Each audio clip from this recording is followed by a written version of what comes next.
State Ayurvedic হাসপাতাল পরিদর্শন করলেন স্বাস্থ্য অধিকর্তা ডক্টর সুপ্রিয় মল্লিক।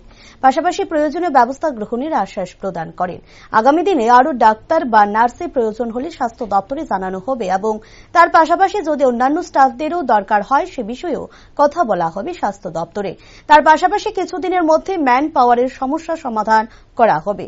এই হাসপাতালে ভালো খাবার ও জলের ব্যবস্থা দেওয়ার চেষ্টা করে চলছে সব সময়। তার পাশাপাশি রোগীরাও ভালো পরিষেবা পাচ্ছে বলে জানা যায়।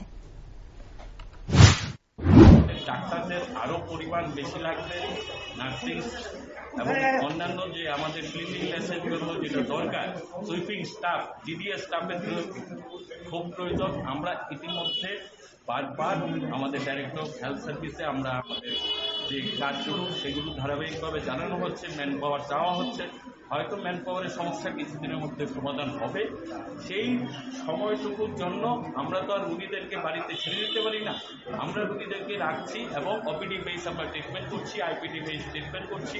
আমাদের এখানে ডায়েটটা খুব ভালো, সবসময় আমরা ডায়েটটা ফলো করি যাতে 2 বেলা সুন্দরভাবে ডায়েট খেতে পারে। জলের ব্যবস্থা আমরা চেষ্টা করছি ভালো জলের ব্যবস্থা দেওয়ার জন্য এবং রোগীরা আমাদের এখানে সন্তুষ্ট।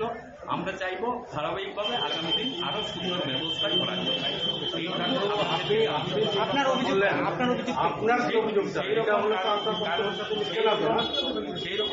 আপনি বললেন এখান থেকে ডাক্তার নেই, কারণ অ্যাজ এ ইনচার্জ আমি কোনো ডাক্তারকেই বা কোনো পেশেন্টকেই খারাপ বলবো না। সবাই সবার মতো তো বললেন একটু সবাই সবার মতো করে না ঠিক আছে। যদি কারণে বলে থাকেন তাহলে আমরা দেখবো ব্যাপারটা, আমরা অবশ্যই দেখবো। ওনাকে আমরা কেন উনি বের করে দেন কিংবা কি কারণে ওনার এই দুর্ব্যবহার, আমরা সত্যি তার জন্য আমরা অ্যাকশন নেব।